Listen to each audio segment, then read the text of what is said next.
Subhanahu wa ta'ala. Pesan selanjutnya yang keempat, ya ibadi kullukum 'arin illa man kasautu fastaksuni aksukum. Wahai hamba-hambaku, kalian semua telanjang tanpa busana kecuali yang aku berikan kepadanya pakaian. Maka mohonlah kepadaku pakaian, aku akan memberikan kalian pakaian itu. Berapa banyak orang yang mungkin berpikir pakaian dari Allah, masa sih? Lah iya, semuanya dari Allah. Bahkan tidak mungkin berkedip satu kedipan mata kita. Tidak mungkin bergerak ucapan kata-kata yang keluar dari kedua bibir kita. Ya, kemudian tangan kita menjamah, kaki kita melangkah, dan seluruhnya ini kecuali diatur dan memang diciptakan oleh Allah Subhanahu wa ta'ala. Bukankah kita manusia, teman-teman, hanya tahu tugasnya meminta dan menikmati? Coba renungi baik-baik. Kita ini hanya meminta dan menikmati. Contoh, kita lapar. Kita cuma mengucapkan saya lapar. Allah Subhanahu wa ta'ala mudahkan makanan buat dia. Dia cuma minta lapar, minta makanan. Kemudian setelah itu dia nikmati. Oh, ini asam, ini pedas, ini enak, ini manis, ini gurih, ini nikmat. Setelah makanan itu lewat ukuran sepertiga dari jari tangan dia saja, dari telunjuk dia, ke tenggorokan, dia sudah tidak ada ikut campur atau andil lagi di makan itu. Siapa di antara kita, teman-teman, yang mengatur komposisi vitamin-vitamin dan nutrisi di makanan yang dia konsumsi untuk ini menjadi zat ini zat besi, ini vitamin B, ini vitamin D, dan ini vitamin A, dan seterusnya? Gak ada sama sekali. Saya pernah lihat sebuah karya ilmiah, penelitian ilmiah menunjukkan bagaimana luar biasanya anatomi manusia. Tubuh manusia itu digambarkan oleh para ilmuwan, saking dahsyatnya mereka menggambarkannya dan sulitnya mereka menggambarkan rumitnya sistem yang ada itu.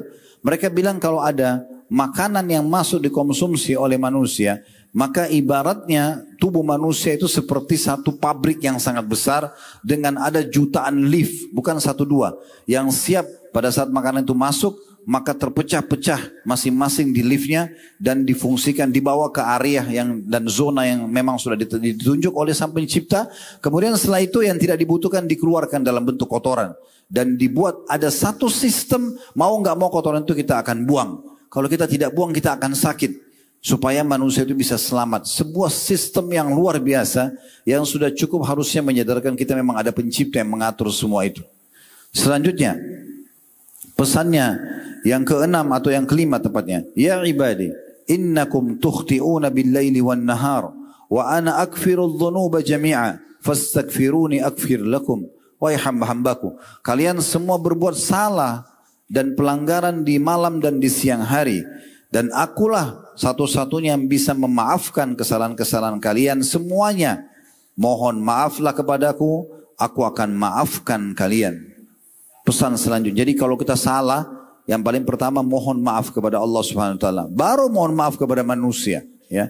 Astagfirullah, baru kita minta maaf walaupun kita salah berbuat salah pada manusia, karena sebenarnya yang melarang kita berbuat kejahatan itu pada manusia adalah Allah Subhanahu wa taala. Kemudian dikatakan selanjutnya pesannya yang keenam, ya ibadi innakum lan tablughu dharri fatadurruni wa lan tablughu naf'i fatanfa'uni. Wahai hamba-hambaku, kalian tidak akan pernah bisa mencelakakanku, ya. Dan kalian juga tidak akan bisa memberikan manfaat kepadaku. Ya ibadi, pesan yang ketujuhnya, lau anna awwalakum wa akhirakum wa insakum wa jinnakum kana ala atqa qalbi rajulin wahidin minkum ma zada dhalika fi mulki syai'a. Ketahuilah wahai hamba-hambaku, kalau seandainya yang pertama saya ciptakan dan yang sampai terakhir saya ciptakan dari seluruh jin dan manusia, mereka semua berkumpul dan hati mereka semuanya sama, ala atqa rajulin wahid, ala atqa qalbi rajulin wahid, semuanya bertakwa levelnya sama. Anggap kita semua miliaran manusia, miliaran jin, semua level takwanya sama dengan Nabi Muhammad SAW. Apa kata Allah SWT? Ma zada zalika fi mulki syai'a. Tidak akan menambah sedikit pun dari kerajaanku. Gak ada pengaruhnya, walaupun kalian semua baik. Ya ibadi law anna awwalakum wa akhirakum wa insakum wa jinnakum kana ala afjari qalbi rajulin wahid ma naqasa dhalika min mulki syai'a. Kalau seandainya kalian semuanya, yang pertama aku ciptakan dan sampai yang akhir dari jin dan manusia, semuanya memiliki hati yang paling buruk, seperti hatinya Fir'aun misalnya, atau iblis, semuanya buruk, gitu. Maka itu juga tidak akan mengurangi sedikit pun dari kerajaanku. Ya ibadi, lau anna awwalakum wa akhirakum wa insakum wa jinnakum qamu fi sa'idin wahid. Ini pesan yang ke-8-nya.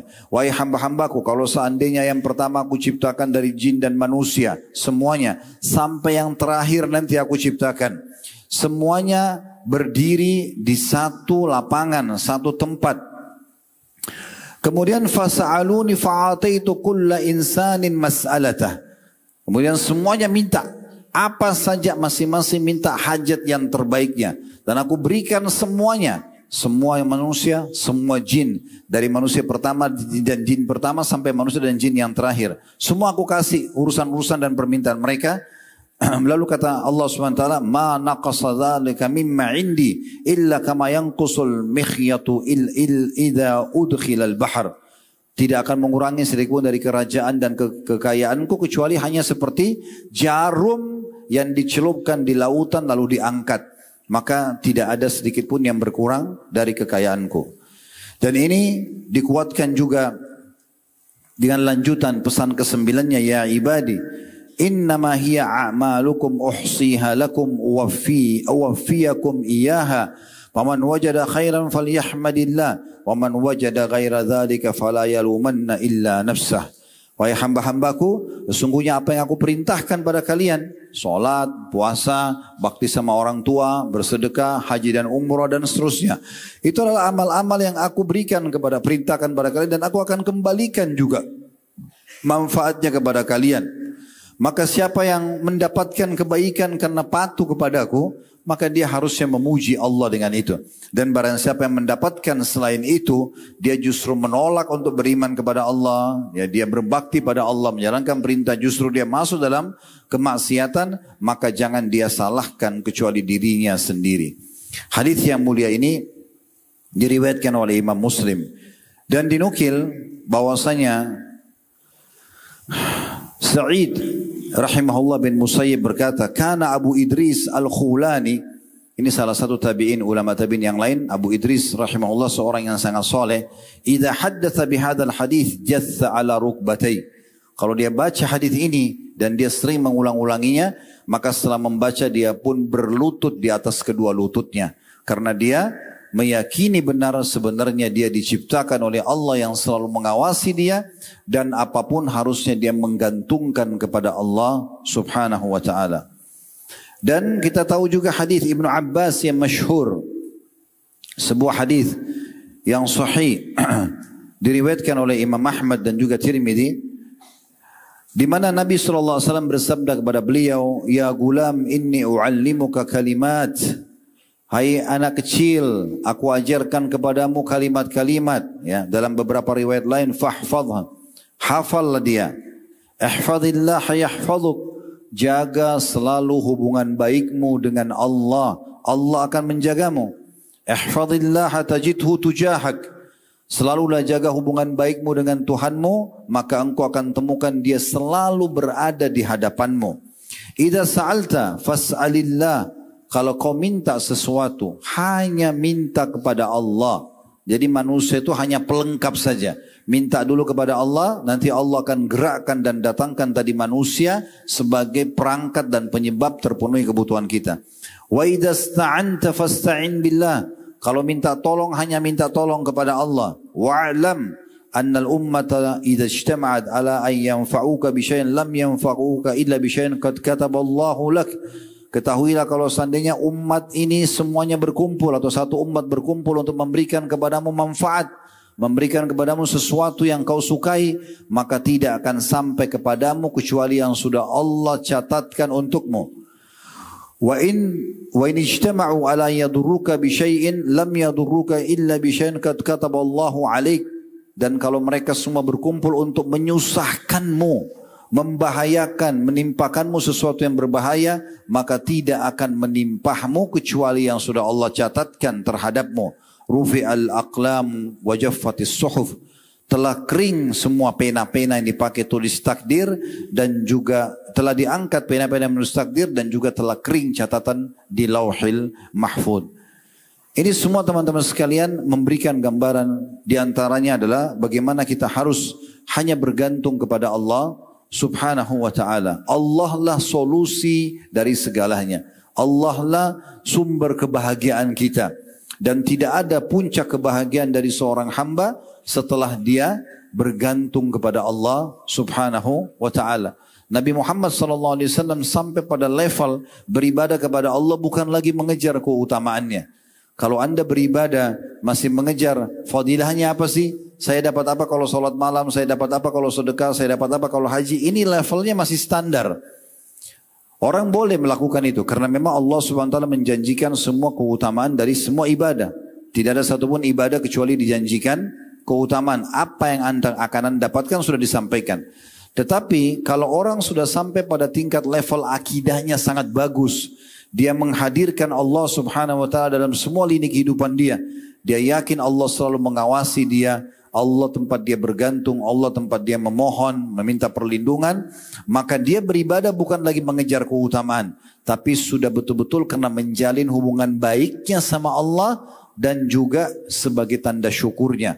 Itulah yang disebutkan dalam riwayat Bukhari, pada saat Nabi SAW bangun sholat malam, kemudian kaki beliau pecah-pecah, dan ditanya oleh Aisyah, kenapa anda lakukan ini ya Rasulullah? Bukankah dosa-dosa anda yang lalu dan yang akan datang sudah dimaafkan? Jawaban Nabi, bukan beliau mengatakan karena saya ingin mengejar keutamaan sholat malam. Karena sholat malam itu doa mustajab misalnya. Atau akan menjadi saksi nanti pada hari kiamat dan seterusnya. Tapi beliau mengatakan, afala akunu abdan syakura. Apakah aku tidak bisa menjadi seorang hamba yang bersyukur? Karena hubungan baik sama Allah SWT sudah terjalin. Allah itu akan terus menjaga hambanya yang menjaga hubungan baik dengannya. Praktekin resep ini teman-teman. Pastikan semua keselamatan dan kebahagiaan akan kita dapatkan. Bahkan pada hal-hal kecil pun kita akan temukan Allah akan mudahkan semua urusannya. Mari kita renungi sama-sama bagaimana Allah memperkenalkan tentang dirinya dalam banyak ayat Al-Quran. Di antaranya yang sangat masyhur dalam surah Al-Hasyr surah nomor 59 ayat 23 sampai ayat 24. Kita harus lebih banyak merenungi tentang nama-nama dan sifat Allah ini, lalu kita terapkan dalam kehidupan kita. Allah mengatakan, huwallahu alladzi la ilaha illa huwal malik. Dialah Allah yang tidak ada pencipta, tidak ada penguasa, tidak ada yang memiliki, tidak ada yang menghidupkan dan mematikan kecuali Dia, sang raja yang sebenarnya. Di sini ulama menekankan tentang masalah sang raja yang sebenarnya, maksudnya sang raja yang tidak ada awal dan akhirnya, raja selamanya dan tidak akan pernah terkalahkan, tidak ada penyaingnya dan tidak ada sekutu bersamanya. Itu makna sang raja. Dan ini tidak akan mungkin dimiliki oleh manusia. Pasti raja-raja dunia, raja-raja manusia akan punya saingan-saingan, akan banyak yang akan berusaha menjatuhkan dia dan ada masa di mana berakhir kerajaannya. Makanya dalam sebuah riwayat yang sahih, nanti Allah Azza wa Jalla pada saat sudah ditiup sangkakala yang kedua, sudah binasa semua makhluk di langit dan di bumi kecuali yang Allah inginkan, maka Allah mengatakan, Anal Malik, aina mulukud dunia. Akulah raja yang sebenarnya, akulah raja yang sebenarnya. Mana raja-raja dunia? Mana raja-raja dunia? Ini perlu difahami. Berarti semua raja-raja dan pemimpin manusia itu hanya seperti kita. Kebetulan saja dia punya jabatan. Orang kalau faham ini, dia biasa saja. Dia memberikan hak pemimpinnya karena perintah sang pencipta Allah. Bukan karena takut pada pemimpin tersebut. Dinukil sebuah kisah yang unik dari Salim bin Abdullah bin Umar radhiyallahu anhu jema'in. Cucunya Umar bin Khattab, anaknya ya Abdullah bin Umar. Terkenal sangat soleh sampai dikatakan Salim ini betul-betul menciplak Umar bin Khattab dari sisi khalqiyah dan khuluqiyah. Ciptaan fisik dan juga akhlaknya. Karena orangnya sangat alim, orangnya sangat kekar tubuhnya, orangnya sangat prinsipil. Satu waktu dia lagi berzikir kepada Allah Subhanahu wa taala di depan Ka'bah. Lewatlah khalifah yang berkuasa pada masa itu dan orang-orang pada menyebutkan kepada khalifah, wahai Amir Mukminin, di dekat Ka'bah ada Salim bin Abdullah bin Umar lagi berzikir. Maka kata khalifah, apa mau kami panggilkan untuk anda? Kata khalifahnya, jangan, saya yang ke sana. Raja pun datang kepadanya. kemudian mulai mengucapkan salam. Dari waktu diucapkan salam, dalam kisah yang dikatakan Salim cuma menjawab salamnya saja. Dan Salim tahu ini adalah raja yang datang. Maka dia tetap melanjutkan zikir dan doanya. Lalu khalifah salam yang kedua kali. Salim cuma menjawab saja. Setelah itu kemudian khalifah terdiam. Salam yang ketiga juga begitu. Tetap saja Salim menyampaikan dan terus melanjutkan zikir dan doanya kepada Allah. Akhirnya khalifah menunggu setelah 3 kali salam. Setelah selesai tanpa merasa ada beban sama sekali, Salim pun balik kepada raja sambil mengatakan, ada apa wahai Amir Mukminin? Ada yang bisa saya bantu? Maka kata raja pada masa itu, wahai Salim, saya tadi diinformasikan bahwasanya kamu sedang ada di sini dan ini kena di depan rumah Allah. Saya ingin memenuhi hajat-hajatmu. Apa kira-kira hajat-hajatmu? Ya, yang bisa saya berikan, saya penuhi. Maka kata Salim, tidak ada hajatku kecuali aku masuk ke surga dan selamat dari neraka. Maka kata raja pada saat itu bukan di tanganku. Kata Salim, kalau begitu saya tidak punya hajat yang lain. Dan jazakallahu khairan. Lalu Salim meninggalkan sang raja tersebut dengan terus menunjukkan zikir dan ibadahnya kepada Allah subhanahu wa ta'ala. Ini pemahaman bukan menganggap remeh pemimpin manusia, bukan. Tetapi bagaimana tertanam dalam hati figur Salim ini keberadaan sang pencipta dan raja yang sebenarnya. Allah subhanahu wa ta'ala. Lalu Allah lanjutkan mengatakan, dia juga Al-Quddus yang maha suci. Allah tidak punya kekurangan. Dan ini ulama juga mengatakan maksudnya Quddus, suci dari segala macam kekurangan. Ya, yang dimiliki oleh makhluk, di antaranya makan, minum, buang air besar, buang air kecil, mengantuk, sakit, semua tidak ada. Itu dimaknakan dengan kudus, selamat dari semua yang menghilangkan dan mengurangi kesuciannya. Ini sifat Allah subhanahu wa ta'ala. Disebutkan yang ketiga, As-Salam, yang maha sejahtera. Allah subhanahu wa ta'ala memiliki kekayaan yang tidak akan pernah habis. Dinukil dalam sebuah athar, Nabi Sulaiman alaihissalam berkata kepada orang-orang di sekitarnya. Nabi Sulaiman seorang nabi yang saleh, terkenal dengan keimanannya dan tidak asing kisahnya. Dia mengatakan, pada hari ini saya akan memberikan makan seluruh makhluknya Allah sebagai tanda syukur kepada Allah. Dia bukan ingin menyaingi Allah, justru sebagai tanda syukur kepada Allah. Tapi Allah subhanahu wa ta'ala memberikan pelajaran besar kepada Sulaiman alaihissalam dan kepada kita juga pada sore hari ini. Apa yang terjadi saudaraku seiman? Dia suruh seluruh pengawalnya dari jin dan manusia untuk masak semaksimal mungkin makanan yang bisa mereka buat. Lalu berhasillah dimasak makanan bergunung-gunung, banyak sekali. Dan setelah selesai, maka Nabi Sulaiman alaihissalam mengatakan, saya ingin memberikan makan makhluk Allah dimulai dari pasukan saya dulu. Pasukannya terbagi menjadi 3. Ada hewan-hewan, ada manusia, ada jin. Maka dia mengatakan saya akan berikan makan dulu dari pasukan burung hewan-hewan. Dan dimulai dari burung-burungan saja. Lalu kemudian disuruhlah burung-burung tersebut untuk memakan masakan yang sudah disiapkan. Baru jenis burung saja, semua makanan yang dibuat oleh seluruh pengawal Nabi Sulaiman AS dari jin dan manusia, mereka bisa buat masakan yang tidak dibuat oleh umumnya orang di masa itu. Karena Nabi Sulaiman minta kerajaan yang tidak layak untuk orang sebelum dan sesudahnya. Maka sudah habis semua makanan tersebut. Dihabiskan oleh burung-burung tadi. Habis secara total. Maka Nabi Sulaiman AS mengatakan kepada para pengawalnya, masak lagi. Buat masakan lebih banyak.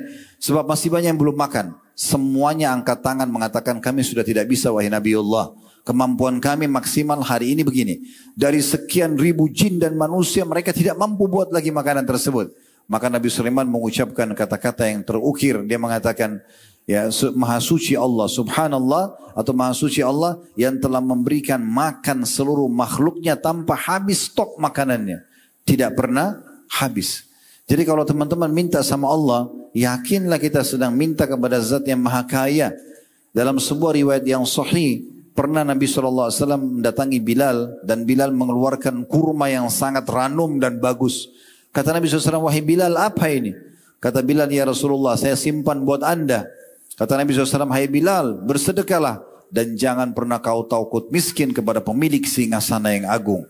Tidak penting menunggu saya, sedekahkan aja dulu. Nanti akan datang dengan sendirinya. Allah subhanahu wa ta'ala maha benar dengan janjinya. Setiap orang bersedekah, mengeluarkan di jalannya akan diganti oleh Allah subhanahu wa ta'ala. Allah itu maha sejahtera. Dan manusia itu tidak akan dikatakan sejahtera kecuali sudah terpenuhi semua kebutuhannya. Itu pun sejahteranya sangat terbatas. Tapi Allah tidak akan pernah habis stoknya. Kemudian dikatakan al-mu'min. Al-mu'min adalah yang mengaruniakan keamanan. Jadi apapun yang kita rasa tidak aman, maka Allah pemilik keamanan itu. Minta hanya kepada Allah subhanahu wa ta'ala. Walaupun di depan mata kita ini bahaya sudah sangat besar. Di akal manusia sudah tidak akan mungkin selamat. Maka di sisi Allah subhanahu wa ta'ala keselamatan bisa datang. Karena sifat Allah al-mu'min. Kemudian al-muhaimin. Dia adalah yang maha memelihara segala sesuatunya. Jadi apapun yang kita lihat di muka bumi ini teman-teman, yang memeliharanya, yang merawatnya, pergantian siang malam, lautan, hutan, populasi hewan-hewan, manusia, tumbuh-tumbuhan, kadar air, kadar udara, dan segala macam hal. Itu dipelihara oleh Allah subhanahu wa ta'ala. Kita teman-teman sekalian tidak bisa, tidak mampu sebagai makhluk untuk memelihara mungkin mayoritas apa yang kita miliki. Saya pernah subhanallah di Jakarta satu waktu mau keluar pergi pengajian. Sekitar jam 9:30 pagi. Kajian kami waktu itu jam 10 pagi. Biasanya setengah jam dari rumah saya sampai ke tempat pengajian. Tapi waktu itu saya biasanya habis subuh menyiram tanaman di depan rumah. Nah saya suka dengan tanaman-tanaman buah-buahan gitu ya. Kemudian saya pun menyiramnya. Pada saat saya lagi baru mau nyiram, biasanya saya siram habis sholat subuh. Tapi hari itu saya lupa, tidak sempat. Maka sebelum pergi saya bingung antara saya nyiram tanaman ini atau saya harus pergi pengajian. Waktu setengah jam tepat sekali untuk saya on time datang pengajian. Maka saya pun berpikir sudahlah saya siram sebentar mungkin 2-3 menit baru kemudian saya pergi pengajian. Sementara waktu itu lagi panas terik matahari. Saya lagi siram dengan selang air ya tanaman tersebut lagi panas tiba-tiba hujan. Mungkin teman-teman bisa lihat hujan tapi matahari ada ya tanpa ada mendung. Turun hujan sebentar saja. Kemudian habis itu hujan itu tidak ada, hilang. Saya begitu hitungan detik subhanallah. Waktu hujan turun saya berhentikan keran air. Tapi cuaca masih panas. Dan seluruh taman dan seluruh wilayah Jakarta Timur waktu itu di wilayah kami tinggal. Itu basah hujan dalam hitungan detik. Saya cuma bisa mengatakan maha suci Allah yang begitu mudahnya. Kalau mau memberikan sesuatu yang hitungan detik ya kepada seorang hamba. Berapa banyak orang yang diberikan jalan keluar oleh Allah karena dia bergantung pada Allah dengan hitungan sebentar saja. Dan berapa banyak orang yang dibinasakan juga hanya dengan hitungan detik saja oleh Allah subhanahu wa ta'ala. Kemudian dikatakan Al-Aziz. Dia adalah zat yang memiliki segala keagungan. Kita lihat biasanya kalau raja-raja itu pasti yang mereka dahulukan keagungan. Ya, penampilan dari supaya orang merasa keagungan muncul di bangunan, di pakaian, di singgasananya. Maka Allah Azza wa Jalla pemilik keagungan yang sebenarnya. Karena kerajaannya sangat luas. Meliputi seluruh langit dan bumi. Bahkan lebih kecil, lebih besar daripada itu semuanya. Ya. Sebagaimana dinukil banyak sekali riwayat tentang kemahabesaran Allah subhanahu wa ta'ala berhubungan dengan masalah ini. Kemudian selanjutnya Al-Jabbar. Zat yang maha perkasa. Dan di sini ulama menggambarkan tentang masalah Al-Jabbar itu adalah kalau kita mau melihat sosok ya manusia ataupun hewan yang sangat kuat dan kokoh. Misal ada satu manusia mungkin yang sangat kuat. Mungkin kalau dia mendorong sebuah benda bisa terdorong. Atau kita saja manusia lah. Kalau kita mau lihat kekuatan kita yang Allah kasih ini. Satu jari telunjuk saja sudah cukup bisa mengangkat mungkin satu kresek yang berisi 10 kilo. Saya yakin kita bisa mengangkatnya. 2 jari bisa lebih kuat. 3 jari bisa lebih kuat. 4 jari bisa lebih kuat. Kalau satu genggaman lebih kuat lagi. Mungkin orang bisa mengangkat 20-30 kilo misalnya. Itu baru tulang-tulang yang kecil dan otot yang kecil ini. Bagaimana kalau orang mendorong dengan badannya? Bagaimana kalau 2 kekuatan manusia? Bagaimana kalau 10 kekuatan manusia? Kalau satu harimau dengan satu gigitannya sudah cukup untuk merobek-robek daging kita. Bagaimana kalau 2 harimau, 3 harimau, 4 harimau dan seterusnya. Semua yang memunculkan kekuatan yang bisa kita lihat.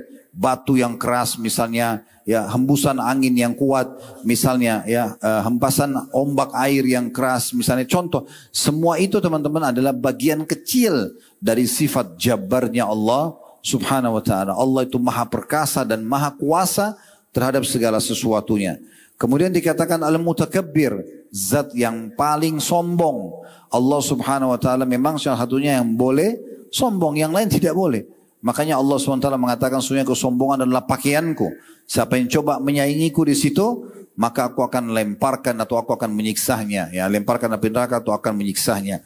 Lalu Allah menutup mengatakan subhanallahi amma yusyrikun. Maha suci Allah terhadap apa yang mereka sekutukan.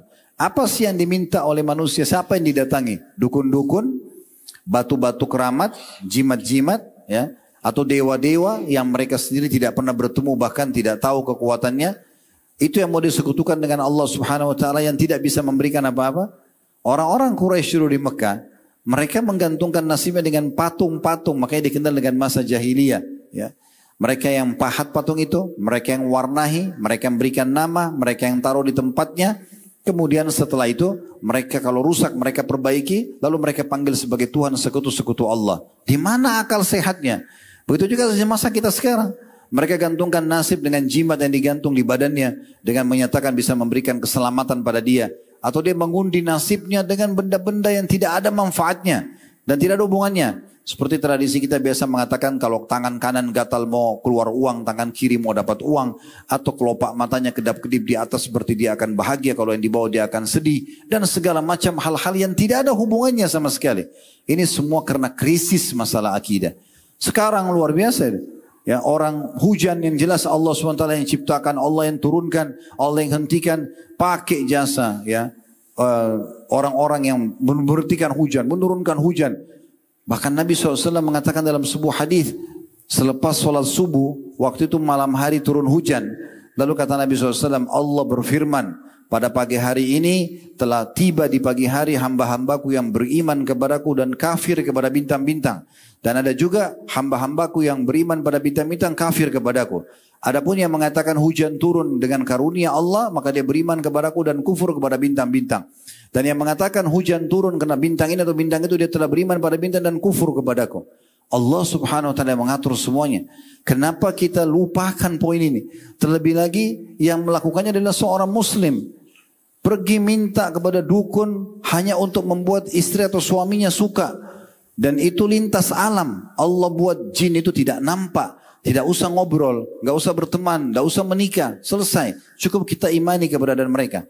Tapi mereka sengaja bersemedi di sebuah gua, di sebuah lautan, di sebuah sungai. Minta-minta pada makhluk ini yang tidak ada kekuatannya kecuali dengan izin Allah SWT. Perlu teman-teman garis bawahi, 124 ribu nabi, diantaranya 313 rasul, semua dari manusia. Tidak ada satupun dari jin. Manusia itu dimuliakan, lebih mulia oleh Allah SWT daripada para jin tersebut. Tapi kenapa di antara kita masih ada orang yang lintas alam, minta-minta sama jin hanya untuk membuat pasangannya suka, hanya untuk membuat laris dagangannya, hanya untuk menyembuhkan penyakitnya, hanya untuk menambah misalnya ketampanan atau kecantikannya. Padahal kita punya alam manusia. Kita cukup membuat sesuatu yang baik secara manusiawi, tatapan mata yang syahdu, ucapan mata yang santun, pengorbanan, loyalitas dan loyalitas kepada pasangan. Kita sudah cukup membuat mereka akan dekat, suka dengan kita. Kenapa harus melakukan semua ini? Padahal ini adalah perbuatan yang menjauhkan kita dari tauhid kepada Allah subhanahu wa ta'ala. Itu ayat 23. Ayat 24-nya, huwallahul khaliq. Dialah Allah pencipta yang sebenarnya. Jadi pencipta itu dari tidak ada menjadi ada. Apapun teman-teman yang kita bisa lihat, tidak lihat, ini diciptakan oleh Allah subhanahu wa ta'ala. Kemudian dikatakan al-bari'. Al-bari' itu yang betul-betul dia mengadakan, yang mengadakan tetapi dalam kondisi sempurna. Ya, orang-orang Arab itu menyebutkan kalau orang itu mengerjakan satu perbuatan dan dia menguasai